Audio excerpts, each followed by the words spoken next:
Oh man, hello, good morning. They're supposed to say, let's get some vitamin D. It was a funny joke. Ah, oh well, whatever. Hello, welcome to the podcast that the ABC don't seem to think that anyone should start. Should we talk about that first? Do you know, I have on the back of an envelope because, Taya, look at this spider scrawl, right? Like, there's something about doing daily that helps you to keep up because literally there's so much I want to fucking get off my chest and you have no idea. It's been really hard to choose what the important issues are. Now, I've started I'm actually going formal. This is my channel. This is my personal channel. But what I'm going to do is start doing interviews.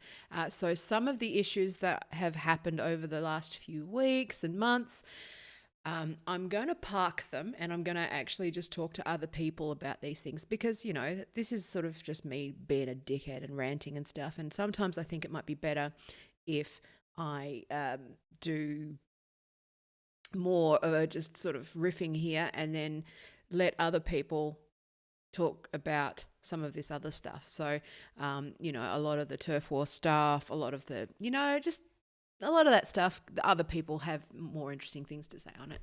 And I also don't like sort of talking about things that aren't really my lane, so to speak. So that one's really interesting. It's quite funny. But it's very weird because what I'm going to do is talk about some doubling down that's going on with this little cult that I've been talking about for the last year. So anyway, but one thing I was going to start earlier in the week because there is some stuff I want to talk about. What I'm going to talk about is there's a new word.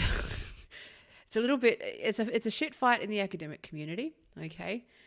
There is a doubling down of cults online on Twitter, and I know this is all very Twitter, but this all bleeds down. It bleeds in, right? You've got Elon Musk being a funny fuck. And then you've got, I got so much shit here. Like, Twitter is just changing everything. I think Twitter's dying. I think Twitter's dying a slow death. I think there is a great opportunity. I could talk about Joe Rogan and his podcast. I could talk about all sorts of stuff. Like, just so much going on. And the Dear LARPer on the Twitch panel. So what I'm going to do is just talk about the stuff that's happening in tech on here and just sort of form some thoughts. Because it's interesting because after last week's stream, I talked about James Damore and Google and how they've cancelled their diversity programs. It appears that it's now in Amazon and needs to play out there. I don't know. The more that I've been thinking about this and more, this is I hate, this is not me stealing from Tim Pool. This is parallel thinking. Him and I seem to have a lot of parallel thoughts at the moment about this stuff. But this idea of black propaganda. Now, if you don't know what black propaganda is, it is when you make a positive statement, right? But the person that it's coming out of makes it look bad. Right? So, white propaganda would be like, this is just outright negative campaign, right? You make the claim about the person. So this person is racist, right? But, black propaganda is put on a Trump shirt, right? Looking gross and slobby and slimy and go, yay, racism, that kind of thing, right? Or, basically making someone look like they're, again, warming up. We'll get there. Look it up. It's actually really interesting. But what I'm thinking, I'm actually wondering, I sit there and I go, I know how these things work. And surely the people, the grown-ups are going, well, they're not going away. If we ignore them, they're going to call us fucking all of the names under the sun and they're going to claim it. So why don't we set up these panels and set up these committees and put the most ridiculous people we can think of on them so that it crashes and burns? It has to be that, right? It's a good strategy. It's a good tactic. If it's not that, then, and it does crash and burn, just pretend that that's what you did and meant all along, okay? Because it's beyond a joke at this point. You know, having worked in tech and politics, I'm sitting there going, what the fuck? There has to be another explanation for this. And I have said this before, which is that if wokeism didn't benefit the powerful, it wouldn't happen, okay? If it didn't have some sort of tangible economic benefit or some brand benefit or goodwill attached to it that we can't see, they wouldn't do it. And that's why I'm sitting here. I think that these things, these diversity, and I said this in the last stream, which is that they're going to take all of the valid issues down, set them back decades. And that's the fucking sad part about all of this, is that actual issues in tech, actual issues with inclusion on, in policy, actual issues of diversity and consideration and accessibility and all these things, they're all going to crash and burn and be set back decades. And that fucking pisses me off, because as someone who's worked in this area for a very long time, it's upsetting. It's upsetting to see. But anyway, so I got like really bad dermatitis at the moment, so I apologize for my skin. It's not normally like this. So anyway, Mike Hayden, hello, my friend. Oh, you just reminded me. Hang on. I need to message you because I need your help with something. Can you DM me, please? It's work related. Anyway, I need to ask your help for something. Hello. Now, so apparently, let's open with this one, because this one's fresh in my mind and I got some shit to say about it. I went off and it appears like I am overreacting, that I don't get the joke, that I don't understand, like, that it was a joke. I don't get the meme, the don't start a podcast meme. I get that the target is sort of, tech bros and, the sort of delusional guy who thinks he's going to be the next Joe Rogan, right? I get that. However, sometimes when you try to hit a target, here we go. This is a fucking metaphor for this entire struggle that I've been having for the last few years, which is that when you try to hit a valid target, you take innocent people with you, right? And the reason why I was really fucking upset about this. Again, I get that it's a joke, and I'm always the first person to turn around and say it was a joke. Like, it's comedy, it's free, it's fine, okay? It's just the fact that it came from people who are in a position of power, right? Okay, so circle back. There is a video going around from the ABC right now. Okay, you may have seen it. I fucking haven't set it up. I didn't download it, so I can't play it for you. And I don't want to do copyright shit anyway. But look for it. And it basically is meant to be funny, and it's like, well, in these uncertain, unprecedented times, we got to stick together. We're going through a difficult time, but whatever you do, don't start a podcast. And then they double down on it, and then they say, shut the fuck up, right? The context of this is that hundreds of journalists have lost their jobs, right? Hundreds of people are stuck in their homes, right? Hundreds, everyone. But in the context of a bunch of media industry, traditional media people being now unemployed, there's a massacre occurring on media. They are people are looking to move into digital industry, to try and find fucking something to do. Okay. Also, who the fuck are you? I think it just misses its target in the sense that the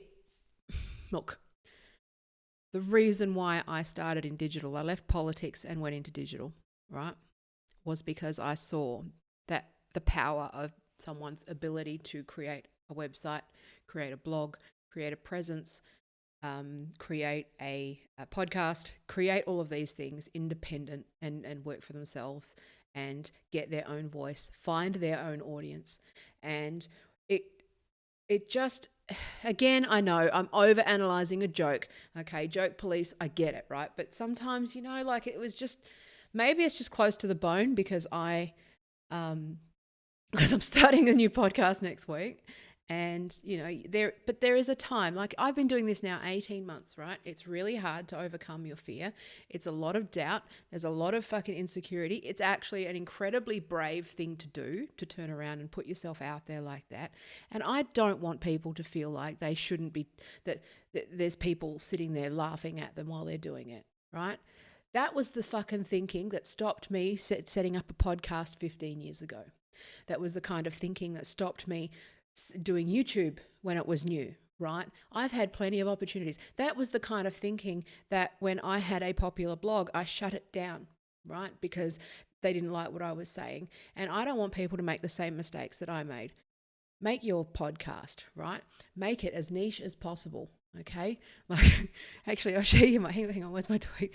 But basically, I said, like, the second they told me that I shouldn't be fucking, that people shouldn't create a podcast, I was like, I'm going to go and create 10 and they're going to be worse than I could possibly imagine. And do you know what? I don't care. Do you know why? Because every fucking person can build an audience out of the most niche ideas. Every person has something valid to say, and you are not the fucking podcast police. You can't tell me that, I can't find 1,000 true fans, which look up the true fans principle, right?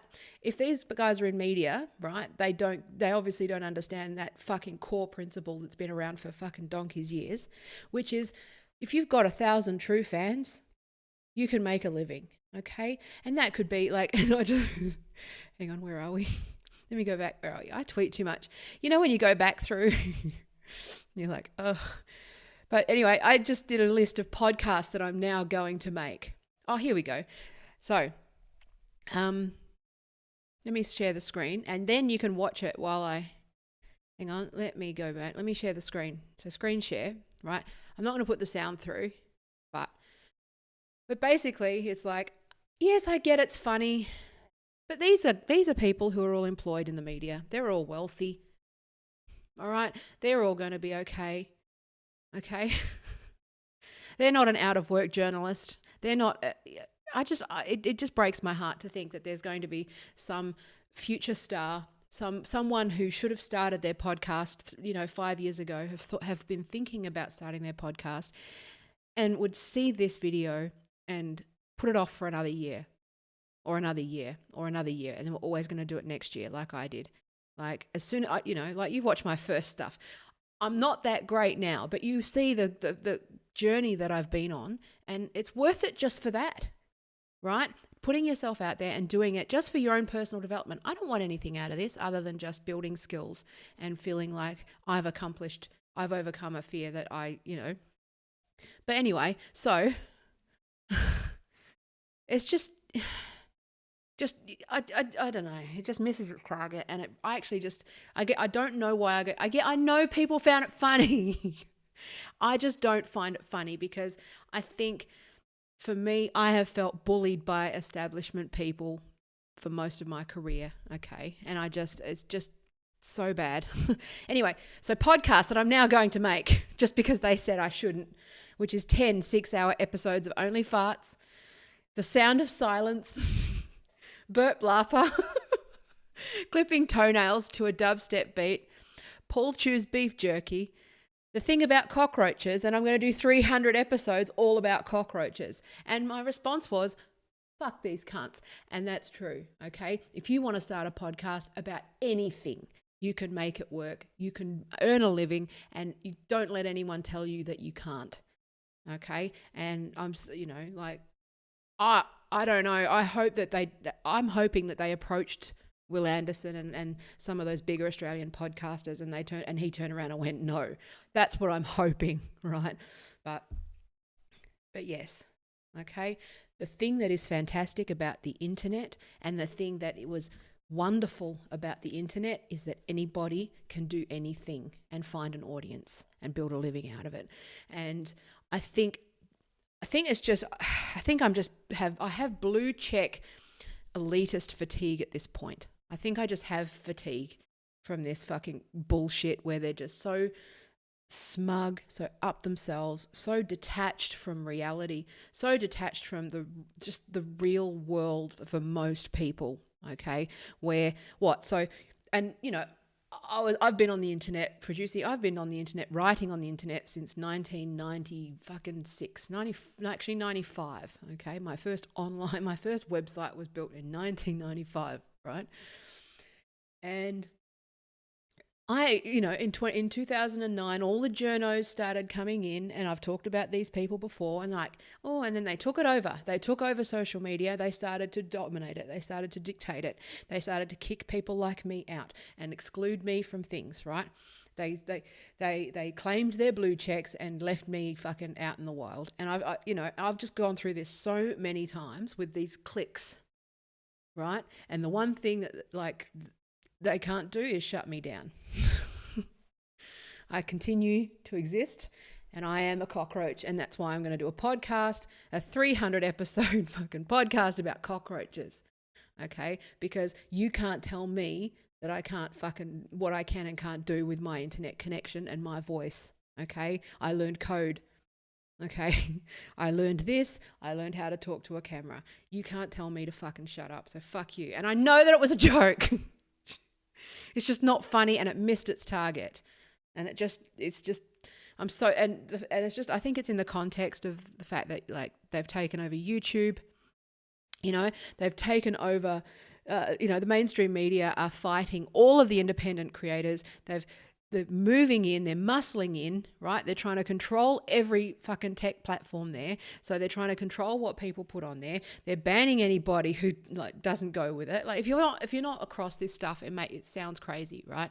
But there is a strong takeover. The mainstream media have taken over social media and gutting it of everything that was good about it. And that's fucking pissing me off. So I'm just a little bit grumpy. So when a bunch of fucking rich and famous people with platforms turn around and tell ordinary people to shut up, no, you shut up. Fuck you. Again, I can laugh at it. Both things can be true at once, okay? I can appreciate the joke and still think that you're a cunt.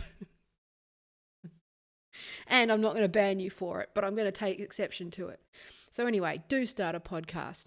Make it as niche as possible and fucking get good at it. All right? You have my Auntie Taya's permission. Yes. Okay. Now that that's sorted, don't do what I did. Okay? Don't keep putting it off. Don't be afraid. Okay? I'm now 41 years old, and I should have been doing this 10 years ago. So, yeah, well, okay, Obvious Enigma said before they took over social media, did people use it wisely? Yes, and that was the thing. I mean, I've evangelized this stuff forever. They're the ones that have fucked this. They're the ones that, journalists and fucking turning, escalating tweets into headlines and turning Twitter into basically the news cycle factory that it is. It used to be conversational. It used to be back and forth. It was community. It was conversation. There were people who, there were people who led the community. That it was just organic. Journalists came in, and it started to be a competition of who could get fucking viral, right? Who could get in the front? Who can get in the paper that day? I exploited that with the iPad competition and showed that it's just easy to short circuit that cycle, right? And they hate me for that too, because I was one of the very first people to make a fool of the media in that sense, okay? And showcase that. If you're not familiar with the iPad story, you can wait for my book. Okay? Anyway, so don't tell me that I can't be on the internet. And don't tell fucking kids. My kid has a gaming stream, right? He's just reached the 100 subscriber milestone, right? Which for a young kid who's only been doing it for a short amount of time, that was a milestone, right? We celebrated that milestone with him. Okay, he was moved to tears that he reached that milestone. Fuck you, telling young kids that they shouldn't. And I know that's not what the intention was, but at the same time, who the fuck are you to tell some guy that he can't have a podcast? He might be the next Joe Rogan, okay? He might be. You don't know that. And you can't control that, and you fucking hate it. And let's just, here we go. I'm going to get off. You're just salty because Joe Rogan sold his podcast to Spotify and you didn't. You're just bitches. Don't be bitches. Okay? You don't own the fucking internet. You don't own the internet. You never have. And stop it. The internet was supposed to be for everybody, not just for you and your thunk piece bullshit. Okay? Thank you. Is that a clip? Okay, good. Next. Oh, God. Okay. We're going to talk about Elon Musk. He's just sitting there like this. That's terrible, from South Park. It's terrible. It's terrible. Oh, it's just amazing. You know, like, he's just clearly trolling. So if you don't know what's going on.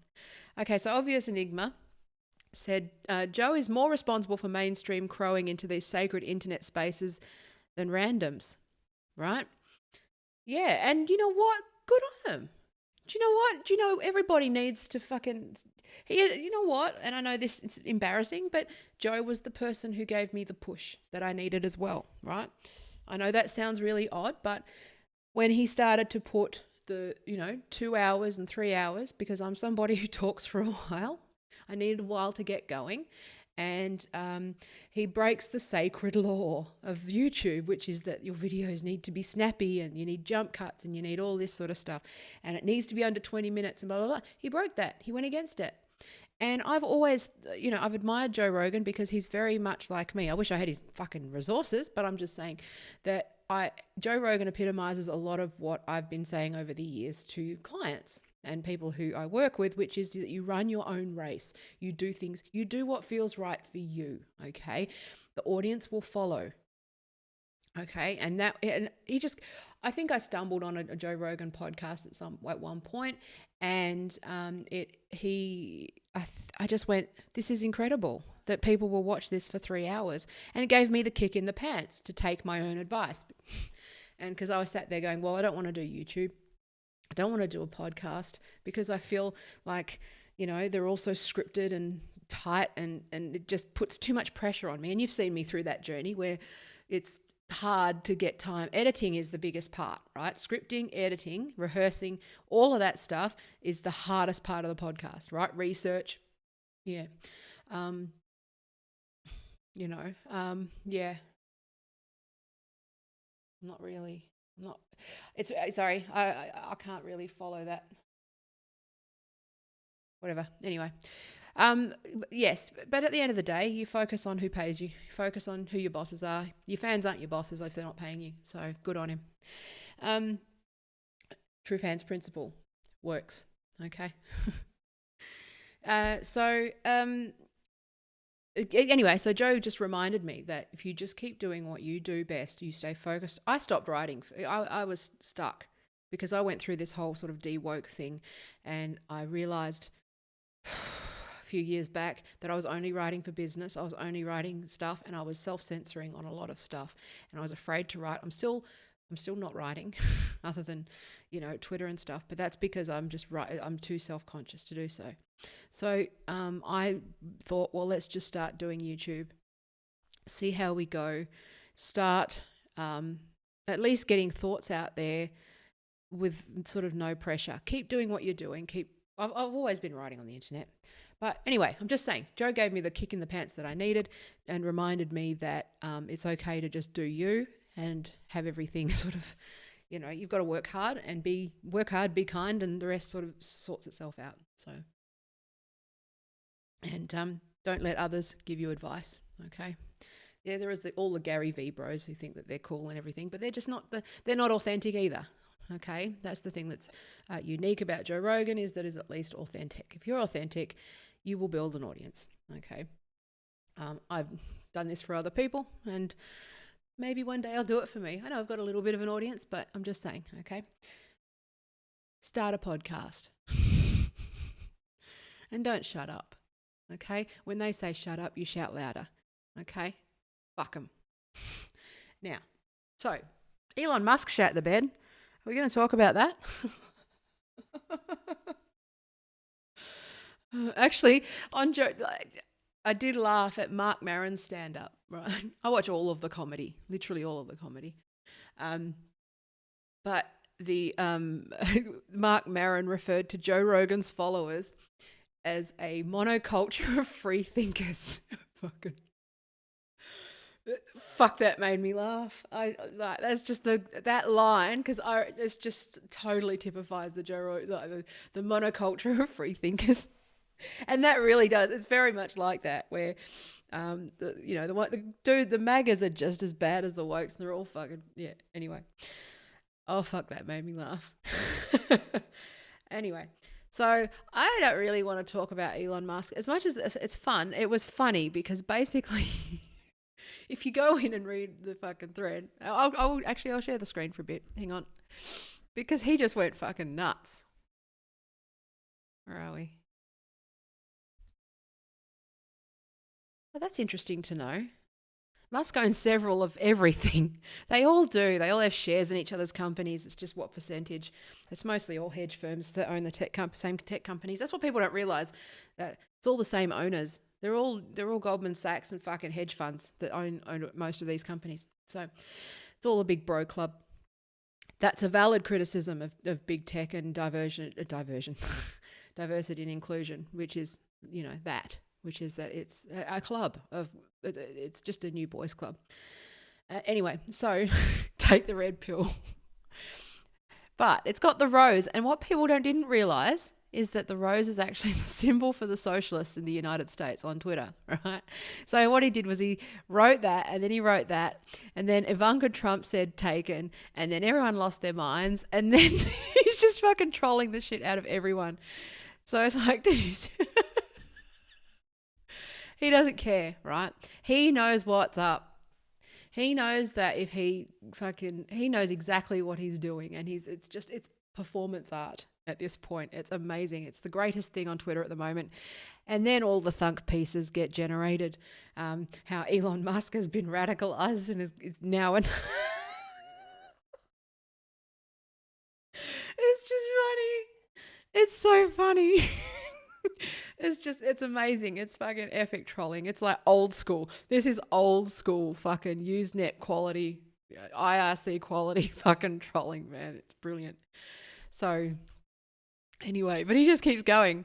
More fun, less shun. Cancel culture. He just fucking keeps on going.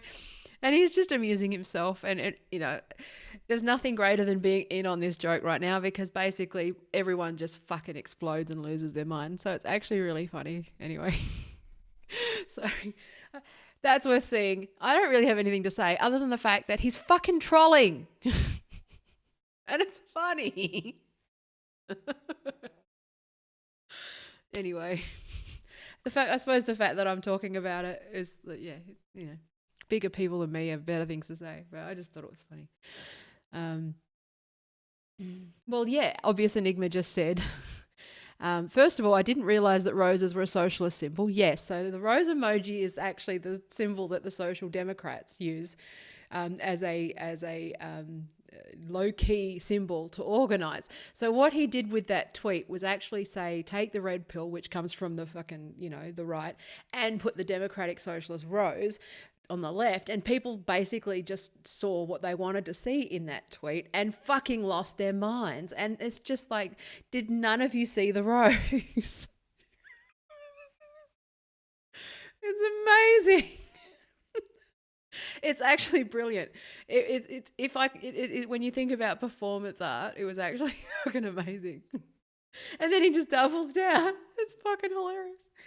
But yes, Elon Musk's trolling directly affects stocks. When he trolls, he gets paid.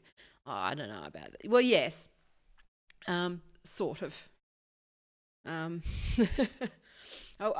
depends on whether it's up or down, right?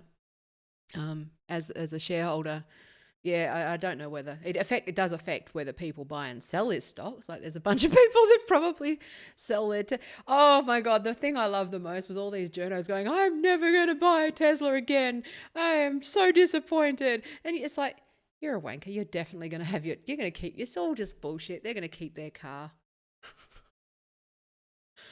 Oh, it's funny. Anyway, I love that. Oh, I have a Tesla. It's like, well, yeah, okay, who can afford one? But anyway, let's go. Let's move on.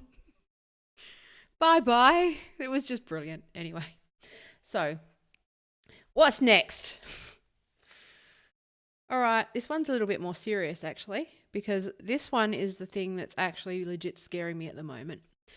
And this comes out of the article. I'm not going to. I don't want to talk about it because I'm just tired of it. Yeah, we know. Yeah, they did. That's the stock market. That's what. To be honest, like I think that if you're dumb, look, that's day trade. I don't know. I think that America seems to be a lot more volatile with day trading and stuff like that than here. But long term, if you're into like long term investment, like it's neither here nor there with the CEO. I don't know. I don't know what's going on. I don't understand the American markets that well. I know that sentiment is a real fucking weird thing, especially at the moment. I think it's very weird. I think people are very worried and knee jerk in the market and like whatever. No. So I am really quite concerned that this culture war, it was funny. Started out being a bit funny. Started out being a bit weird. But now I'm actually starting to see that there's a little bit of danger here. I have been seeing, especially with what's happening with J.K. Rowling and people talking about J.K. Rowling, talking about TERFs, talking about all that sort of stuff, right? And I'm seeing some very, very, very dark shit coming out of young people online who they have been whipped up, right? This is why I think this is a cult. I really do. And I'm actually now at a point where I feel like this is now something that people need to take seriously, which is that, for the last decade, we've spent filling these kids' heads with the idea that there are Nazis under every rock. The TERFs are fucking, killing people, like the lesbians are, all of these fucking evil conspiracy theories. And they're actually sitting there and legitimately distressed and worried and scared for their safety. I've watched a few, and these psychopaths that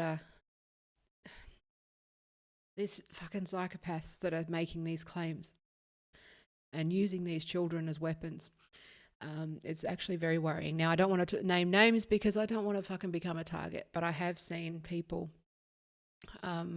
stoking the flames of fear with these kids, especially in the J.K. Rowling community, where they have said things like that, obviously Pink News wrote an article saying that gender critical feminism is a cult, which is not, it's just ridiculous. Talk about projection.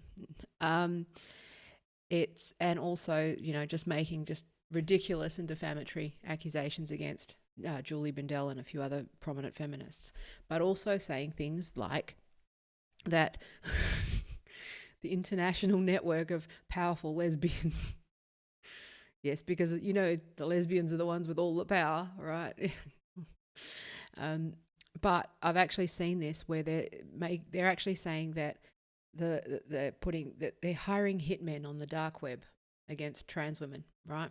Which isn't, it's just nonsense. It's just nonsense. But these kids buy it. They believe it. And I'm seeing them like alienated from their hero, J.K. Rowling, right? I'm seeing all of this stuff and I go, someone's going to hurt themselves or others, okay? This is going to escalate to a point where if you're telling people that feminists who object to men in the toilets who identify as women, let's ignore the trans thing. Let's just women who don't want people who want women only in the spaces are going to kill you.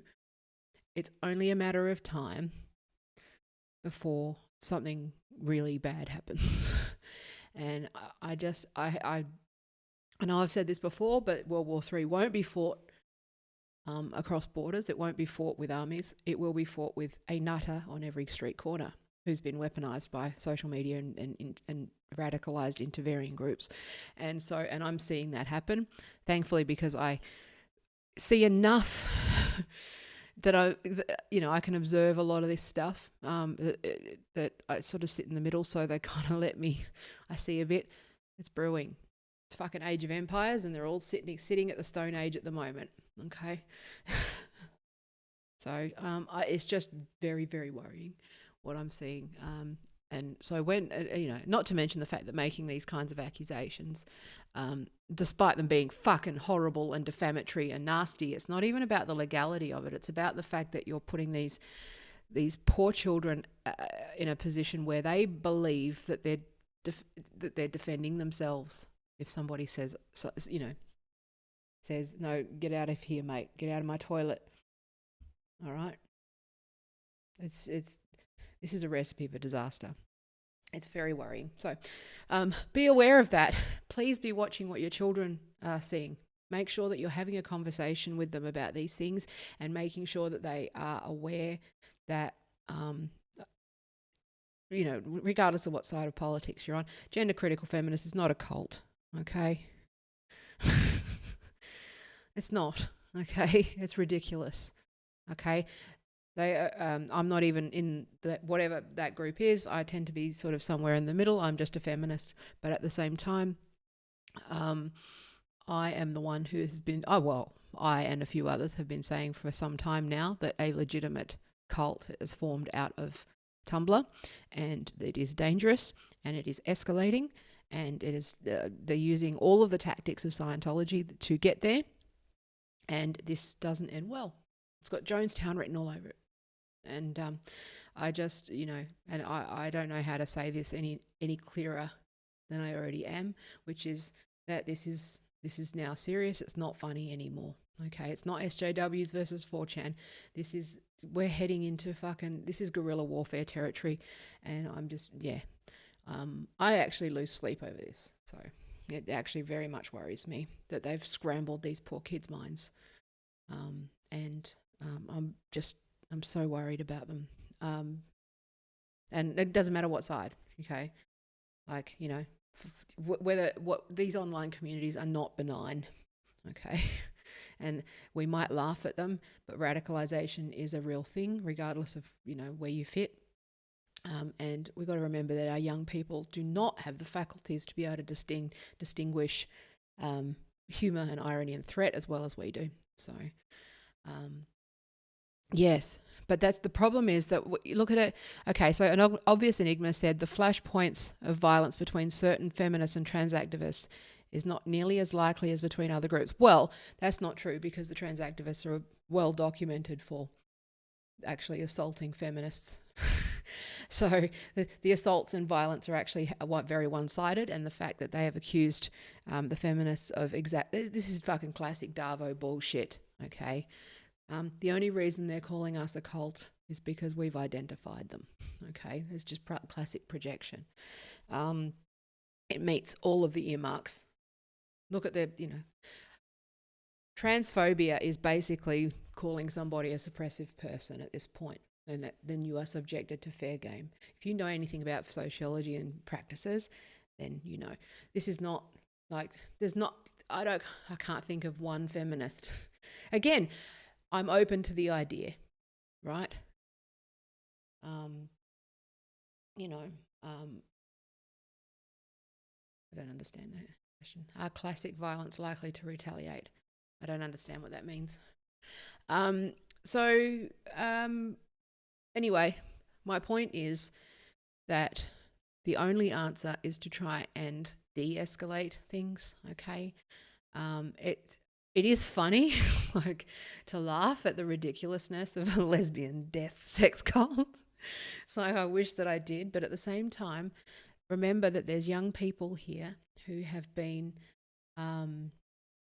who are being really effectively brainwashed into thinking that the alt-right, the TERFs, are coming to kill them. Okay, this is not good. This is not good. And, I'm glad that I've now said it and it's on record, so that when this actually escalates, that, at least it's on record. So I'm deeply, deeply worried about these young kids, especially with the fact that this woke cult, which I call it, for lack of a better descriptor, um, they also then the next thing that they do is they always double down, right? When they start to lose, which is what we're seeing, but also they start to alienate them from heroes and false gods, right? So it's not a coincidence that J.K. Rowling is now the witch to be burned, because so many of these young kids hold her in high esteem, and she questions a lot of the narrative. So she's a very convenient snowball. If you've read Animal Farm, but she's basically being snowballed at the moment, and the feminists are the snowballs of the TRA. So this will get violent. It has gotten violent. It's actually just like what they will do to people. I don't know. I can't fucking get through to people. They're just going to accuse me of being a cult member. There's no point. It's so pointless.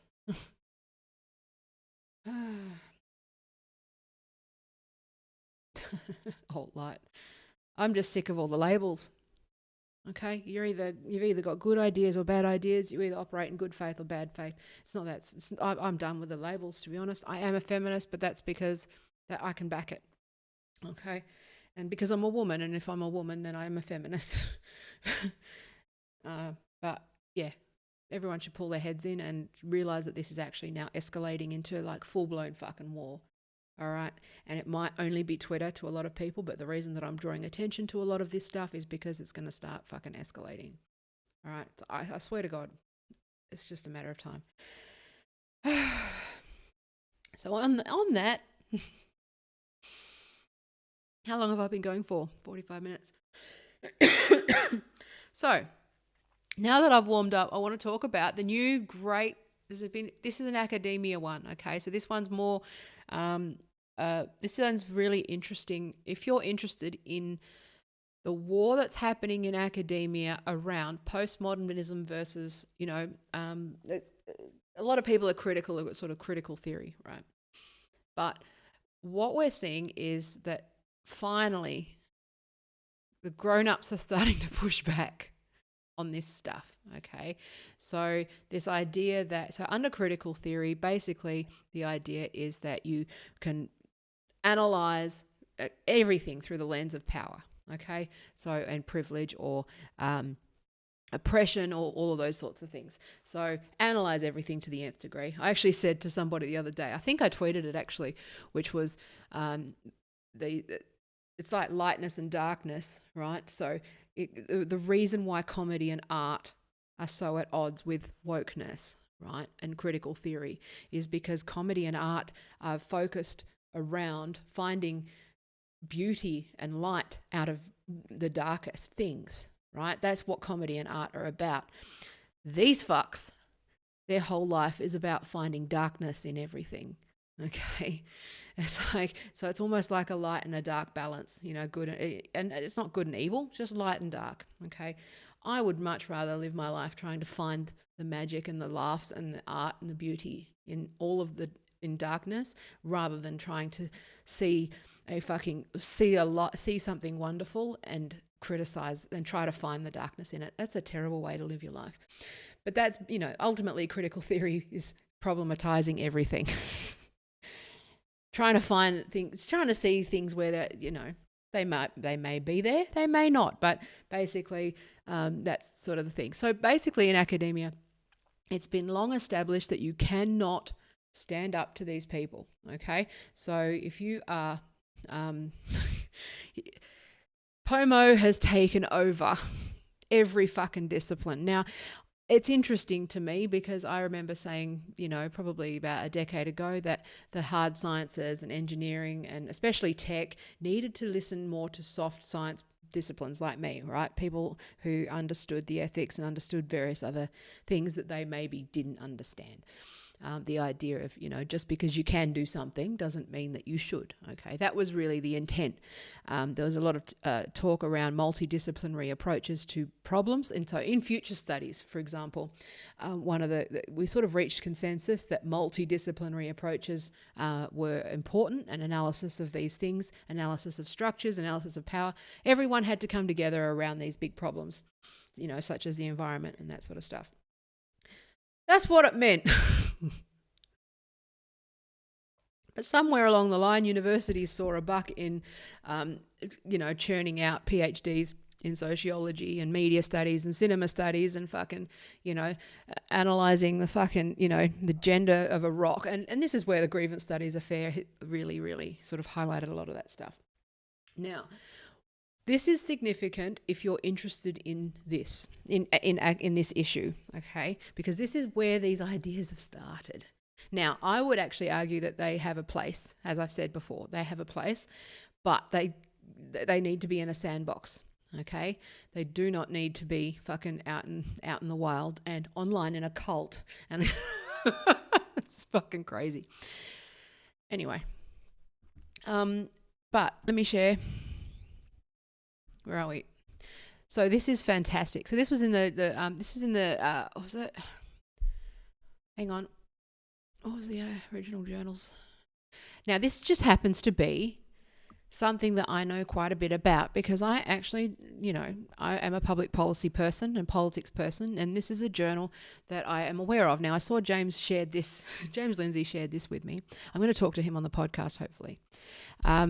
But so I'm not going to go over the details of this because it's quite boring. But what's interesting is that securitization theory is a foundational theory within international relations and security, right? So this is like, if you study politics, you study Marx, and you study, Adam Smith, or you go to study economics, you study Adam Smith. There's all these foundational sort of theories that you learn every time you do a degree. Securitization is one of those for international affairs. So the fact that this is significant because basically so to summarize it for your everyday person, it's not boring at all. It's boring for your average person, okay? So this is not the securitization podcast. It's actually very interesting. So I'm actually I've gone from internet studies away, and I'm going to actually go away and do international relations and security masters to prepare for PhD. That seems to be a more appropriate pathway for me to do PhD than under internet studies, because internet studies was very much about social media studies, and it was just too pomo for me. So I know this is close to my heart, because I know this area pretty well.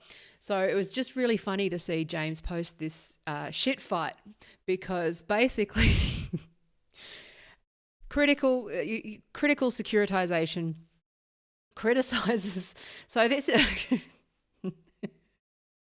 is why I maintain that we're living in fucking Monty Python. But basically, for every discipline, there is a critique of said discipline through the lens of critical theory. Okay, so it's basically finding problems or reevaluating norms and standardized theory, right? So, so basically, there's this paper written by some people, Alison Howell and Melanie, those people. Richter Monpetit, okay? I don't know how to say shit, whatever. So Security Dialogue has published, so basically this journal published an article, Is Securitization Theory Racist? And they went through and sort of attached racism to all of this stuff. So civilizationism, methodological whiteness, and anti-black thought in the Copenhagen school, okay? It's just funny. It's just weird. But what was interesting, like you see these papers, they're fucking churned out every day, okay? It's basically a factory at this point, okay? But what was interesting about this is that the original, so basically there's this paper, it comes up, and normally, it's be like, yeah, okay, I'm open. That's review, right? That's a journal, there's a question. But basically, they I just find it so funny. I'm sorry. This is me laughing at something that no one else is laughing at. But basically, the original architects, sorry, that was the word. I'm sitting there trying to think of the word. So they are the main architects behind securitization theory, right? Turned around and went, you fucking what now? And basically it spawned this reply, right? So this was linked to another reply, which is about 8,000 words. It's worth reading. If you're into, I know it can be a bit boring, but the fucking ownage is strong on this one.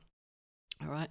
So this, again, my job is to just sort of chat around this. I'm not going to go into fucking dry detail with this stuff, okay? But basically, so they made a claim that the fact, because it's foundational, right? So basically, because it exists as a theory and it's foundational, it must be racist because everything is racist. It's just this, it's like stupid fucking Kafka trap. It's ridiculous. But it's structured not only by Eurocentrism, but also by civilizationism, methodological whiteness, and anti-black racism, right? And so basically he goes, you fucking what now? Right?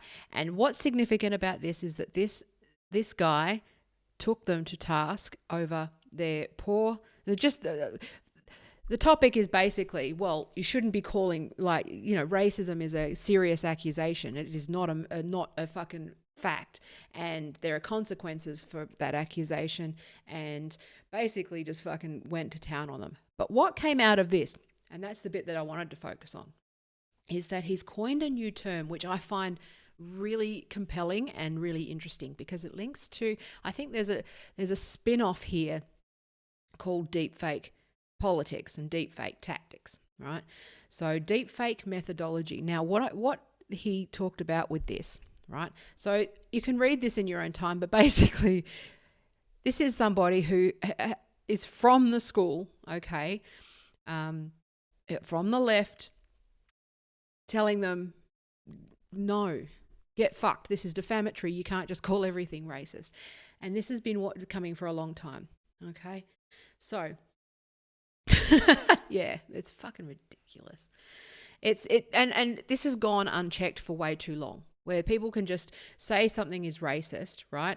Get it cancelled, right? Again, that is basically, I said this morning, when you hear someone say something is racist, problematic, transphobic, bigoted, homophobic, whatever, right? In ordinary world, that would be a horrible thing. In this world, with these people, that means you are a suppressive person and you are fair game. We will come after you. We will come after your friends, your family, your job, your business, everything. We will get at you. We will destroy you. That is what it means, okay? You need to start understanding that in a cult, okay? Now, there's a lot of reasonable people who still think that they're talking about the things that we're talking about. They're not, okay? That's why I'm fighting against the use, like the policing of words so hard, because they're hiding it, okay? That's when they're talking about dog whistles, they're not talking the dog whistles on the right. There are none. There are no dog whistles. There's, of course, there's some, all right? But it's projection again, okay? They're accusing everyone else of doing what they're doing. And that is that the word transphobia, racist, bigot, those sorts of things, a lot of those mean fair game, okay? And that's a symbol to be destroyed. So just be aware of that. So this guy stood up to it and he said, you don't get to call me a racist. That's bad scholarship. And he just basically tore them down. He tore them to shreds. Okay, so like this is actually in a journal, man. It's fucking amazing. How not to make an academic argument. It's worth reading. So, hang on, let me... So like he's got these headings like how not to make an academic argument, right? Guilt by association.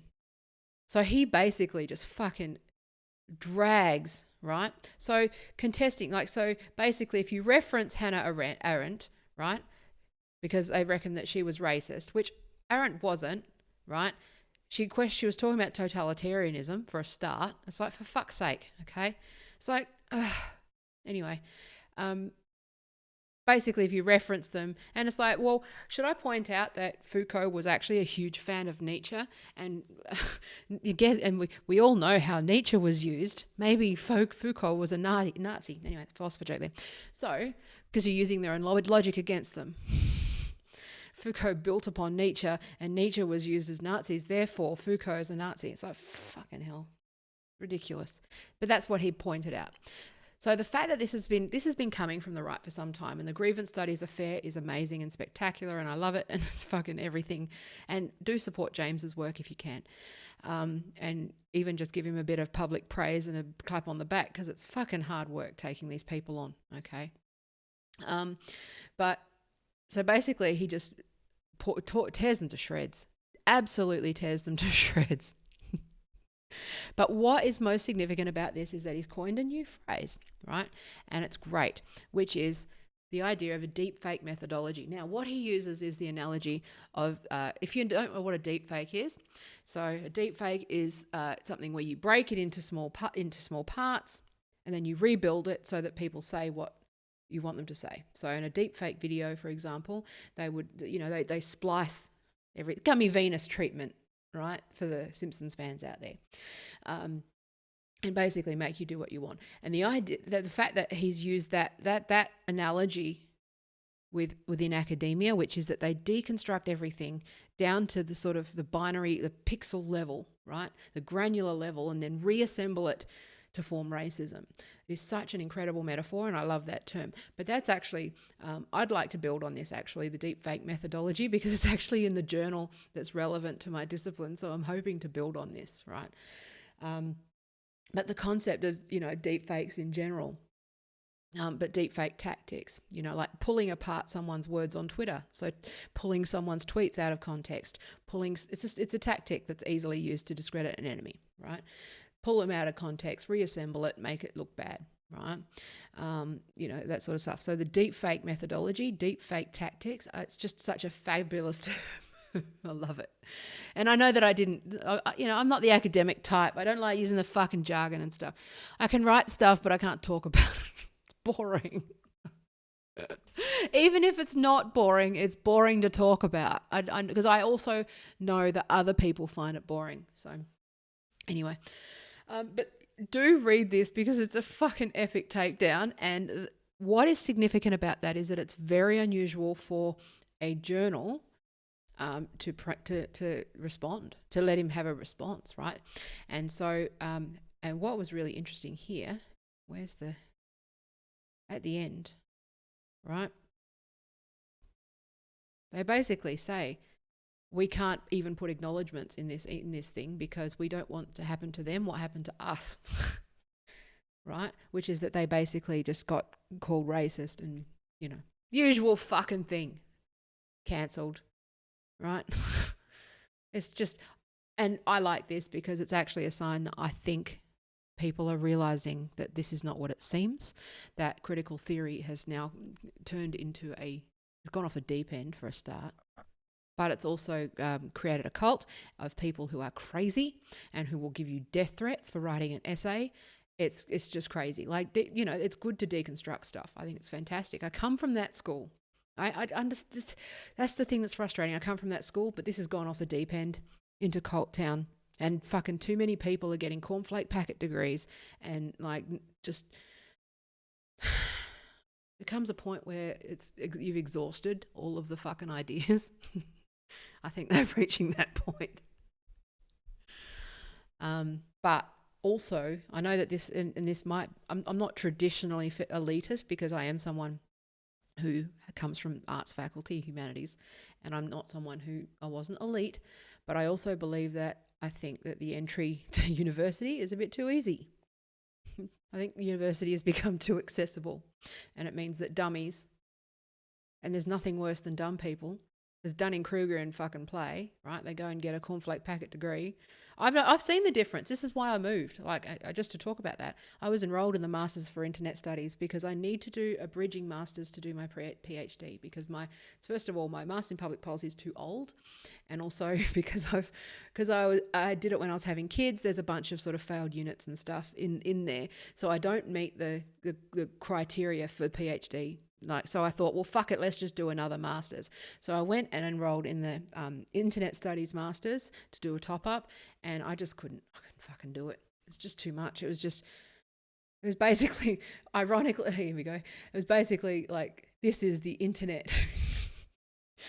And it was basically just another front for critical theory. And I was just like, I know that this is just not going to end well for me. This isn't the place for me. So I went to international. I'm changing universities to a more adult university. That's a bit more. It's it's the same place I did my other masters, so I'll get a bunch of credits. But also, I get to do some actual security units and corruption, which I haven't done before, which I find really cool. So that's going to be interesting. So it's just, anyway, but you can also tell the difference, right? You can tell a real degree. Here's how you tell a real fucking master's degree versus a fucking, professional easy one, which is the assessments. Like, I'm looking at the assessments for this security unit, and it's 5,000 word essay plus a report plus this plus weekly work, and it's like, oh my god, the internet studies thing is like $1,500 word fucking thing on what the internet means to you, and it's like, this is a master's, and what? You can tell, there's a real difference. So I'm glad to be enrolled in a real fucking degree. But anyway, I'd like to pivot more into international affairs and security side of things, just because it's probably a bit more relevant to what I'm trying to do, which is talking about corruption and cults, those sorts of stuff. Because there's money in it. The University of California just dropped their admission requirements. Yeah, that's what's happened here, is that, eventually it gets to a point where, and I believe that, education should be accessible, but I think that there's too many children that have a kid or young people that are forced into university studies who would be better off in sort of a, I don't know. I'm all for a hierarchy of universities. It's really tricky. I don't know. On one hand, I don't know. I feel like there's got to be some. There's got to be some. Then all degrees are not created equal, or universities are not created equal. And as much as I hate that, again, two things can be true at once. I hate the elitism that goes with it, but I accept that that having too many degrees in pointless fucking things like tourism management, it's like, that's a business degree. It's a fucking business degree. Like, I don't know. I think having too many trade degrees and vocational degrees is what got us here. And that's very much linked to universities privatizing and being reliant on student fees and things like that. So I don't know. I know I want everyone to be more educated, but not everyone is fit for higher education. Maybe this is just the side effect of accessible education, and that's like, maybe it's better. It's a net gain. Maybe it's just the consequence and the side effect of that. I don't know. I've benefited from accessible education, and so I'm someone who would very much resist closing access. I don't know. It's hard. It's tricky. It's a tricky debate because I think that what they need to do teaching in university is that just because you go to university, okay, especially cornflake packet fucking arts degrees, right, doesn't make you better than anyone else. Okay. I remember when I did my first degree, and it was one of the first things that we were ever taught, which was that you are part of the 3% of people who understand how the political system works. And it's like, you tell that to a 17-year-old and you suddenly think you know it all. They think they know it. Kids think they know it all. And it's only when you're an adult that you go, well, yes, that may be true, but that doesn't mean I need to be a cunt about it. It's like you can, good ideas come from everyone and everywhere. And this loops back. Start your podcast. Don't let anyone tell you that, and again, that started well, right? There are good ideas, bad ideas, good faith, bad faith. Think, research, learn, okay? But, be curious, but also be humble about the fact that you may be wrong. I've had to accept that I'm wrong on so many things especially the last few years, but just generally, I've always assumed that I'm wrong. And maybe that's the true sign of intelligence. I don't know. I think you can teach anyone to parrot ideas. I think it's and rote learning. I think it's much harder to teach people to think critically and to be comfortable in dissonance and to be comfortable with the idea that two things can be true at once, which is the common theme of the things that I've been talking about. So, again, maybe this is just, like with the internet. With every good thing, there's always there's a double-edged sword to it, which is that for every piece of, it's just opposing, maybe it's Newton's laws in action, where for every action there's an equal and opposite reaction, but that for consequences. So I often think where for every woke there's a 4chan, for every comedian and artist there's somebody who does the opposite of that and tries to find the darkness in beauty, right? And then there's, and maybe that's the internet is, I hold both thoughts true at once, which is that Google, Facebook, Twitter have tremendous power and unchecked power, but also they're the only thing that actually could potentially fix some of these issues. So it's okay to have two opposing thoughts at the same time and hold them there and let it be unresolved. I think maybe that's the thing. Maybe for us, it's comfortable leaning into dissonance, not going on the attack, okay, but just sitting there and going, you know what? These things both oppose each other. They are both true. Yes, okay. Let me define true. I don't mean true as in empirically determined, right? I'm saying depending on the lens you put on them, those perspectives are both true, depending on the lens, okay, or the discipline or whatever, right? Maybe we can just be okay with going, both of those things are true. It depends on the circumstances, and that be unresolved and it not be stressful. Maybe that's the new evolution for us, which is we can't evolve. Like, we're not evolved to have dissonance, right? But maybe that's the new evolution that we need to have, which is learning to overcome dissonance. And maybe that's where people like us are, which is that we're more comfortable with that, right?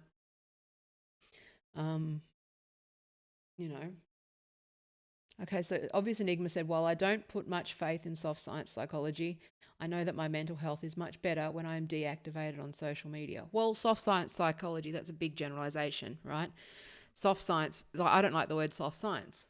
I'm in the soft sciences, and the soft sciences have a lot to fucking offer, right? See, I talked about this in the last stream, which was that the reason why people don't like what James is doing with the grievance studies and, James and Peter and Helen, is that because that is perceived very much to be somebody whose discipline is in maths attacking the humanities. And we've been under attack from like people who think we're illegitimate for fucking donkey's years, right? Aristotle was a philosopher. He was also the father. Do you know what I find? Okay, here's an interesting thing. I know that I've gone too long, but I'm going to talk about this. So because I'm someone who's smart but never quite found my way, I have a tendency to go, I'm going to do this, I'm going to do that. There was a period of time where I finally reached, about when I was 30, that I wanted to go to medical school. I was going to prepare. So I went and did a bunch of foundational units for that. And I had to do chemistry, physics, and organic chemistry, which is, fine. I did all of that prep. The reason I didn't pursue it because it just got too hard with young kids, and my life fell apart, so I didn't get to go. And I've reconciled that, right? It's fine. But the beauty of doing lots of different things like I have is that you jump over disciplines, and every so often you can jump over the fence and see it from the other side.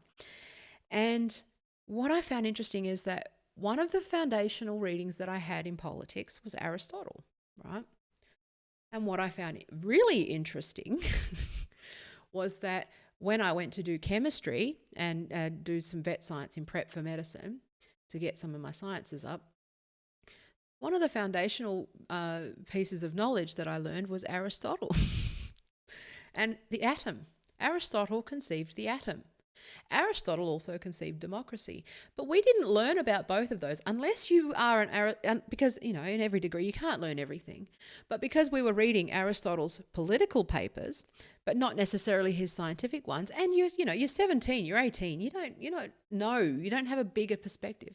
And because nobody had taught me that, right?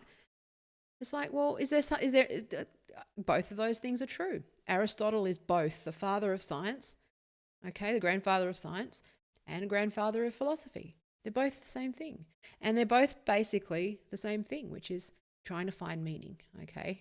Trying to find why we're here, how we work, and where we go. So, maybe we just get back to basics there and not all this discipline squabbling. I was pissed off about that, actually. I was actually legitimately annoyed at the time that no one, that I felt robbed by my education, where I had to go to an entirely different faculty to learn something. I loved Aristotle. I'm a big Aristotle fan. And I sat there and I was like, holy shit, I didn't know that because I didn't do sciences. I didn't do any hard sciences, right?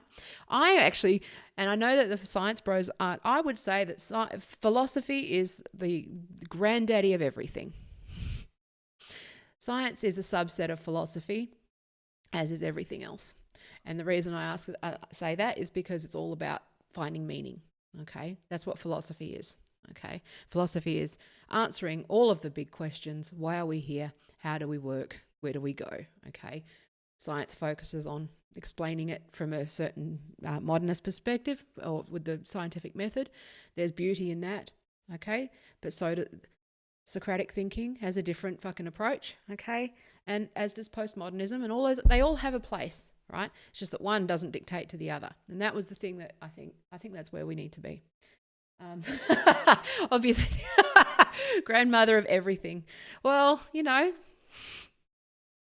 oh God, please don't start that shit. Don't start this thing that Aristotle was actually Don't give him any ideas. You heard it here first. Oh my God. I'm so fucking tired. Some things are just, how when I said before about both things being true, some things are just true. Every so often I've just been tweeting, but they're not though, because people just go trans women are women, trans women are women. And I go, and every so often I'll just, out of context, out of nowhere, just go, but they're not though. They're not. And again, I understand this idea of gender, but there's no such thing. One thing I also did the other day, which I'm going to do, I'm now going to make this a segment on the podcast on Mega Memeplex, which is that I'm going to take pieces and passages from critical theory or Dianetics or Mein Kampf and various things, and you've got to guess where they came from. So I'm going to basically grab all the crazy manifesto shit from all time, and I'm going to have a poll and have people guess without Googling it. Don't cheat, but it's just a fun experiment, because I actually lifted a thing out of Dianetics the other day and it sounded exactly like critical race theory. And it's straight out of fucking gender shit. It's just amazing. It read like Judith Butler. It's crazy. So anyway, I'm working on that podcast. I have confirmed I haven't confirmed the date, but I've got the yes and the emails going back and forth about when. But I have a certain creator of Black Books who's coming on. I want to sandwich him in between less controversial guests, because I don't want to go out swinging. I also just can't, if they come after me, I'm fucked. So I've got to be very careful, because I still have, bills to pay and stuff like that. But if you want to support me and help me get this new podcast happening and my book done and things like that, you know where to go. It's really tacky asking at the moment, but hey, some people are actually fucking making more money out of this. I would be if most of my stuff, if I wasn't, burning it to the ground already with all this stuff, but whatever. Anyway, so Yes, it's incredible how trusting people are of quotation marks, fluffy words, and a picture of a beach. Yeah, absolutely. And I'm going to start. I just wish I wish I had the ability to do this stuff full time, because all of the ideas that I have, I'd love to be able to just run an inclusion workshop or a diversion workshop, but it's basically all quotes from Dianetics. Or like run these things, or run like a thing where it's just basically an audit, but it's with social justice principles.